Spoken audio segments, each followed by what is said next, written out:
Anybody who's been wondering where the glass was since the last thrilling instalment of this however many part saga chronicling the restoration of this very sorry for itself looking matchbox Vauxhall Guildsman, well, the activities and the things that have befallen said glass unit are about to be revealed. Now, it's been here having this done with it. This process is probably, it doesn't take us that much further with the restoration of this particular vehicle, if I'm quite honest with you. It takes us a little bit further, it certainly doesn't take us back, but it's an interesting process just to show you anyway, because if this was a decent glass unit, if this was in really good condition, or in just not completely riddled with cracks and fractures like this one is, what we end up with at the end would actually be very good indeed. It's a good way, it's a good demonstration of just tinting glass. If you haven't got, I mean, normally I could quite easily do this with an airbrush, but I appreciate not everybody has an airbrush, not everybody wants an airbrush, not everybody wants to bother with the faff of an airbrush, because even with those convenient ones that I've got, there's still a little bit of faff involved. This is quite faff free, and it's quite fun to do it as well. You'll notice that's the blister from a Hot Wheels car. Well, you might not necessarily have noticed that it's from a Hot Wheels car, but it is the blister from a Hot Wheels car, and I'm using that just to catch the liquid. What I've done, I've got a jar of Tamiya Smoke and a jar of Tamiya Clear, mix the two together roughly 50-50, because I could have just used the Tamiya Smoke on its own if I wanted to just go straight to giving it a heavy tint, but I wanted to see what it'd be like with like a 50% smoke tint. I mean, as you'll see at the end, the result, it's nowhere near dark enough to disguise all the kind of cracks that are in this particular glass unit. That, I mean, you're never ever going to get those out. It's just a matter of tinting them to the point where you can't. What I'm hoping to do is tint it heavily enough to disguise the cracks and the repairs and things like that, but not so heavily tinted so that you can't see the interior anymore. So we're just going to go as far as we have to in stages. But like I said, this is a very well worth demonstration, because if you've got a glass unit that you want to tint and you don't have an airbrush and you don't want to buy an aerosol of tinting spray or something like that, this is how you can do it really easily indoors while you're watching TV, because there's no atomization or anything from any kind of spray guns or aerosols.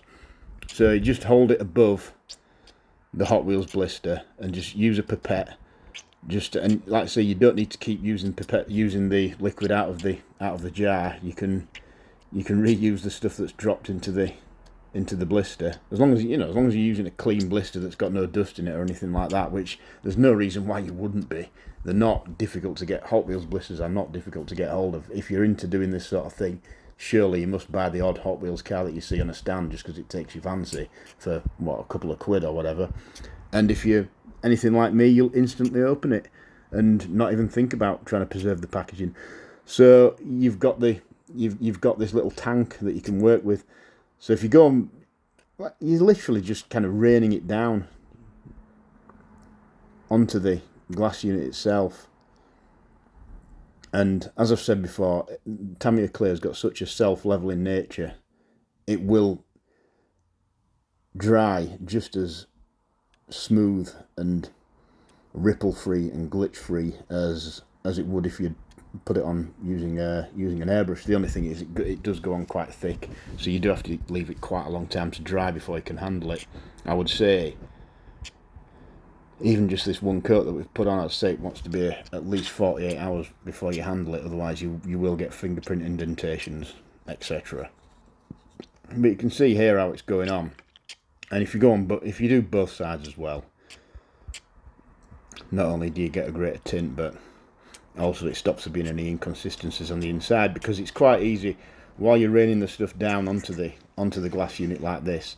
It's not improbable that some of it will get onto the other side, and if just a little bit gets onto the other side and dries there, then you'll just have this sort of odd mark there forever that will be visible through the glass. So you're better off just doing both sides and just let it drip. Because it is quite thick and viscous, then it won't just completely drip. There will be areas where it'll pool and collect where you don't really want it, like in this one. It seems to be on the sides of the windows. So you can use the pipette just to suck it back off, like a vacuum cleaner, just to vacuum it back off and put it straight back in the jar. It's quite good in terms of like not wasting any as well. It's probably about as efficient as spraying it on, really, because if you think about any overspray that you get, well, that's wasted material. The only bit of wasted material you're going to get here is what you can't hoover back out of the bottom using the pipette, which isn't very much at all. So that's done, really. All you've got to do, once you're happy that it's completely consistently covered, you can put it down and just let it dry.